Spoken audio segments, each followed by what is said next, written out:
Théâtre, nous recevons aujourd'hui une personnalité ivoirienne politique, une personnalité qui fait vraiment beaucoup de bruit. Il fut président de la jeunesse du PDCI. Il est en ce moment député à l'Assemblée nationale, vice-président du groupe parlementaire. Bonjour, Charles. Dites-nous au cours de ce débat, au cours de l'interview, comment est-ce que vous voulez qu'on vous appelle, Monsieur le Président, Monsieur l'honorable Kagame, ou bien Kwadjou Bertin? Ben, je vous dirai simplement comme vous voulez. Honorable parce que je suis député en fonction, oui, ça ne me choquerait pas qu'on m'appelle honorable. Président parce que c'est ainsi qu'on m'appelle depuis quelque temps pour avoir été président des jeunes du PDCI RDA. Voilà, donc maintenant Kwadjou Bertin c'est mon nom, au Kakabe, c'est cela. Monsieur le député, vous avez, dans le mois, vous êtes allé à Paris, vous avez fait un grand meeting à Montreuil, où vous avez rassemblé tous les Ivoiriens. Au cours de ce meeting, vous avez dit clairement qu'un élu doit parler à toute la nation, non pas à ce clan. Pensez-vous que la plupart des élus qui se déplacent pour aller dans la diaspora parlent à leur clan?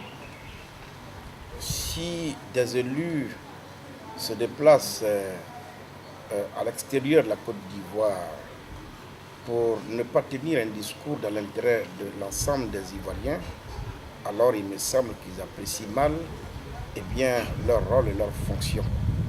Le député, dès lors qu'il est à l'Assemblée nationale, est un député national, il n'a plus de couleur politique, il légifère pour le compte de la nation tout entière, et donc les lois auxquelles il participe, dont il participe au vote, sont les lois qui servent la cause nationale de tous les Ivoiriens. En ce qui me concerne, et je le répète, je suis issu d'un parti, le PDCI RDA, le PDCI originel, comme Oufoué l'a voulu, un creuset où tous les Ivoiriens se côtoient, s'épanouissent en même temps pour bâtir une seule nation, une et indivisible.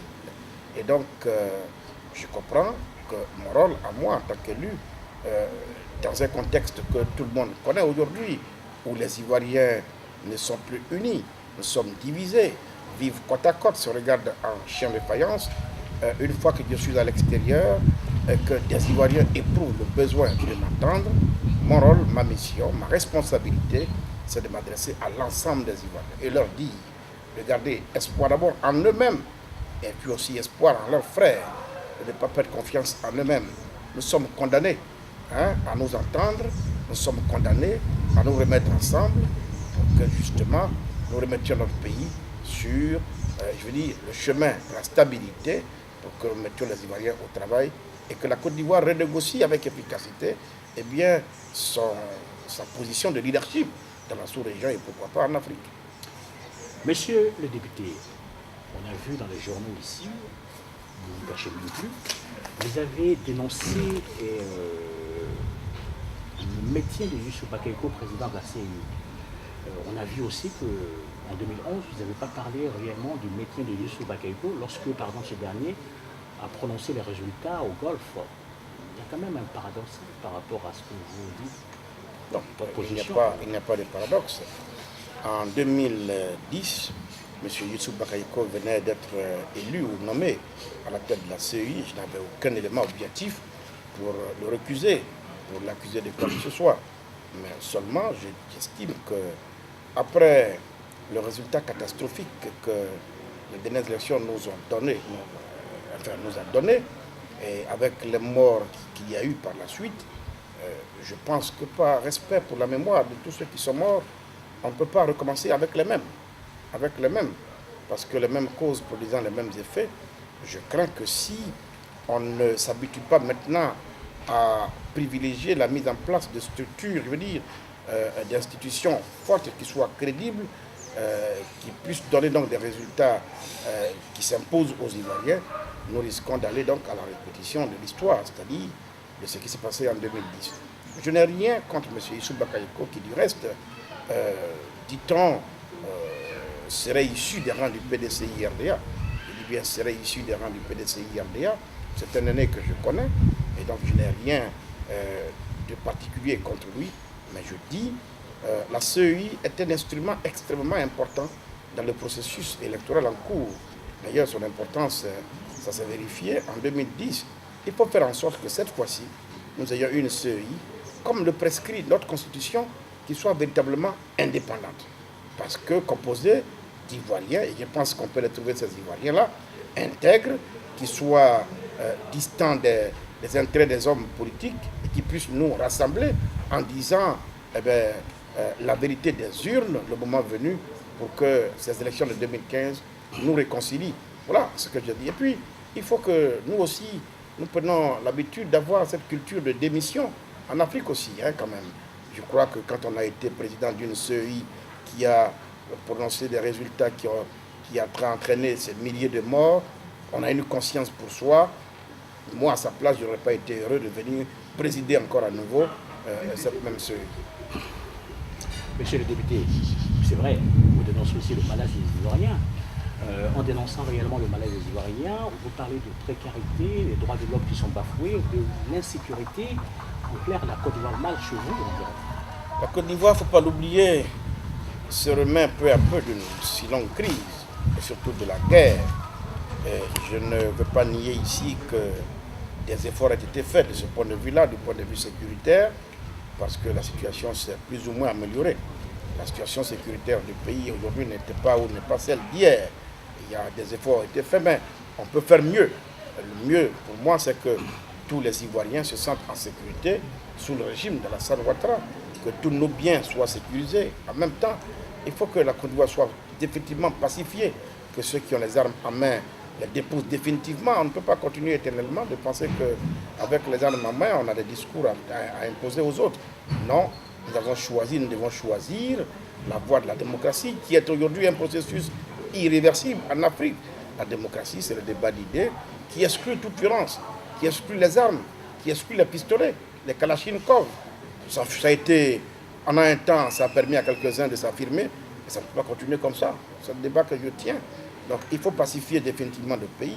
Il faut préparer les élections de 2015 qui soient des élections véritablement apaisées, faire en sorte que les candidats aient un égal accès aux médias d'État, parcourent les 322 000 km² sans risque de se faire agresser, et que justement on propose des projets aux Ivoiriens et que les Ivoiriens choisissent le meilleur projet qui leur sera proposé et qu'ils aillent aux urnes, mais tranquillement, dans l'allégresse, et qu'ils choisissent qui ils veulent pour présider au destin de leur pays pour les 5 années à venir.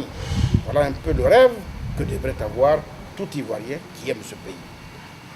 Monsieur le député, vous avez rencontré le président Gbagbo Laurent Laye durant plus de 100 heures de temps. C'est quand même beaucoup. De quoi vous avez parlé? Lorsqu'on lit dans les journaux, on ne comprend pas trop bien le pourquoi réellement de votre visite. Est-ce que vous pouvez expliquer aux téléspectateurs qui vous regardent de quoi vous avez parlé avec le président Gbagbo Laurent Laye? Je crois qu'il faut être honnête. Je n'ai pas rencontré Gbagbo pendant 5 heures. Quand vous faites la somme des deux audiences, l'audience avec le président Gbagbo et l'audience avec Charles Blé Goudé, on peut dire donc que j'ai passé 5 heures avec le président Gbagbo, mais je n'ai pas passé 5 heures avec lui. Nous avons passé du temps, c'est vrai. Je suis parti pour une chose, et je veux que ce soit clair. Je suis Ivoirien. Je suis Ivoirien, et je veux avoir mes 2 pieds plongés dans mes traditions, dans notre tradition ivoirienne. Vous savez, le deuil en Côte d'Ivoire n'a pas de couleur politique. Le président Gbagbo a quand même été pendant 10 ans président de la République de Côte d'Ivoire, qui a eu la destinée de ce pays en main, qui a fait le bonheur de beaucoup de milliers d'Ivoiriens quand même entre nous, qui a même enterré des mamans d'autres Ivoiriens ici quand même.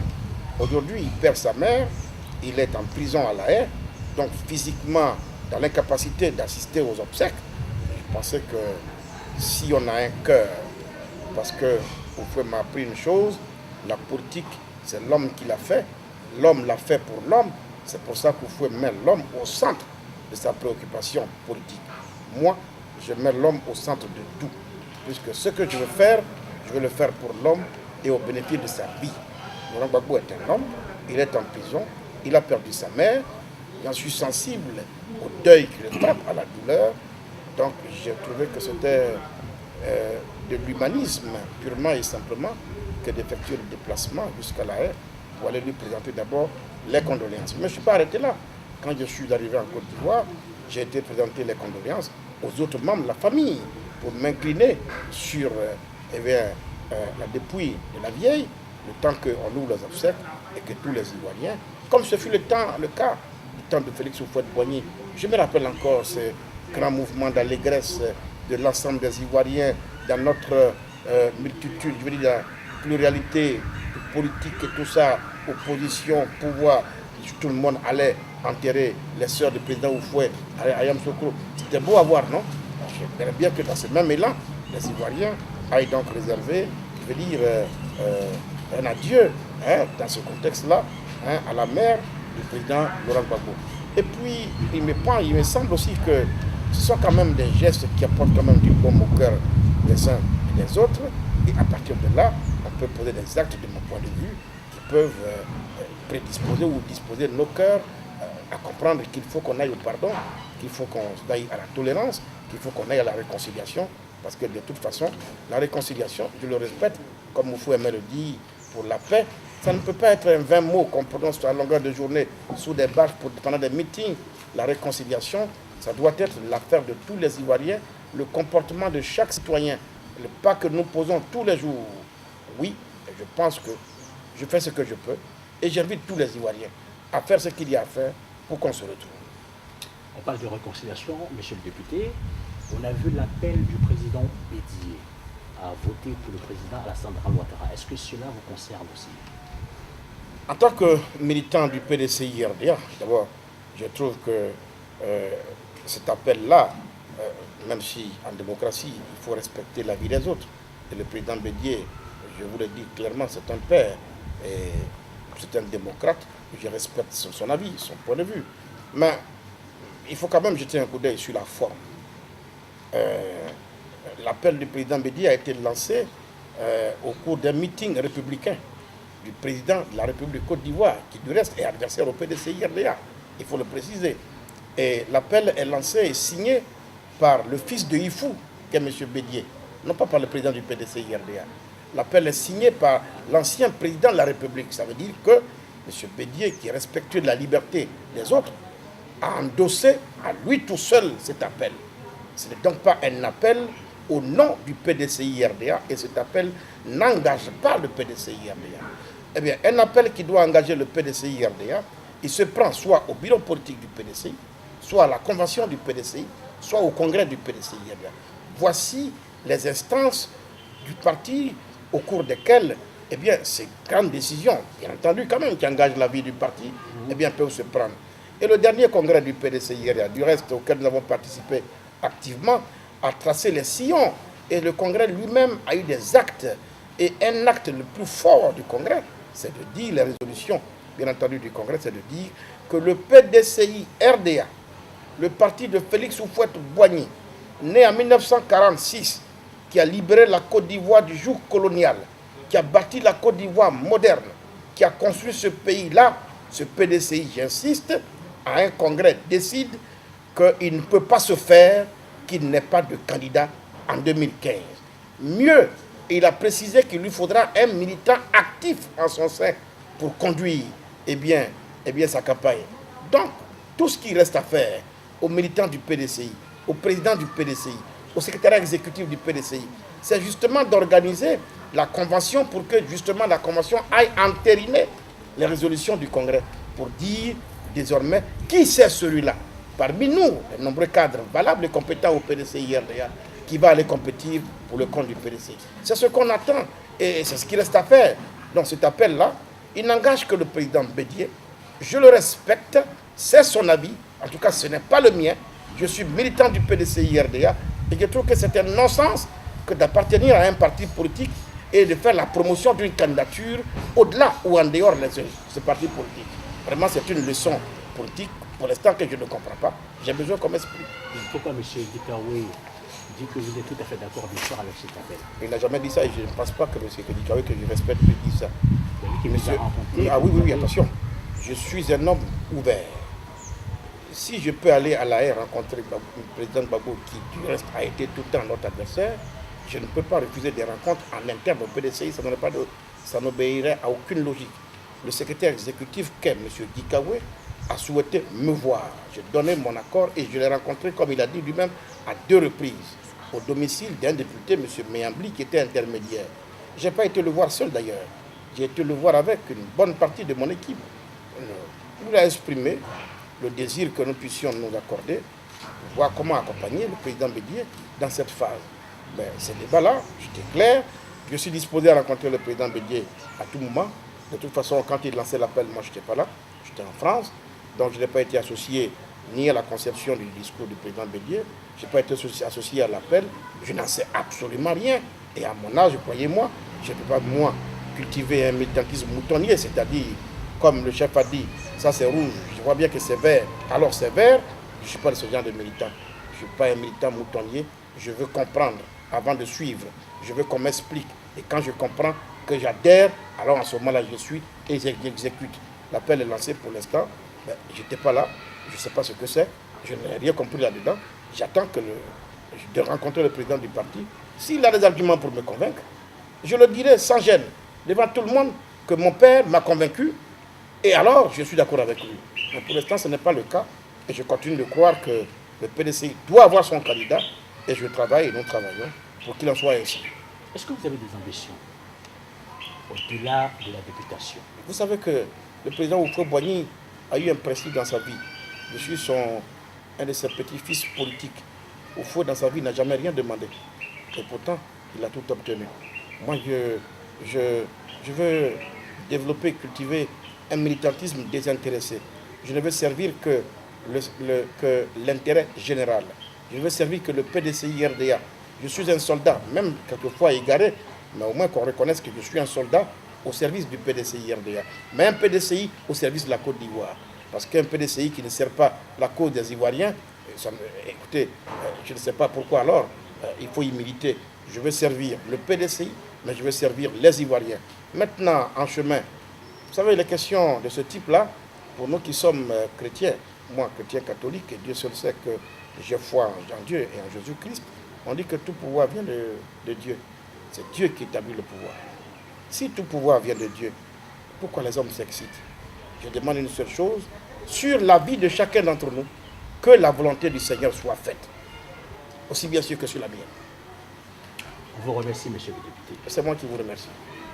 C'était le député Kwadju Konan-Bertin qui nous a expliqué en long et en large le but, le fonctionnement, je dirais même la devise du Parti démocratique de Côte d'Ivoire, le PDCI. Je tiens réellement à le remercier. Merci. Au revoir.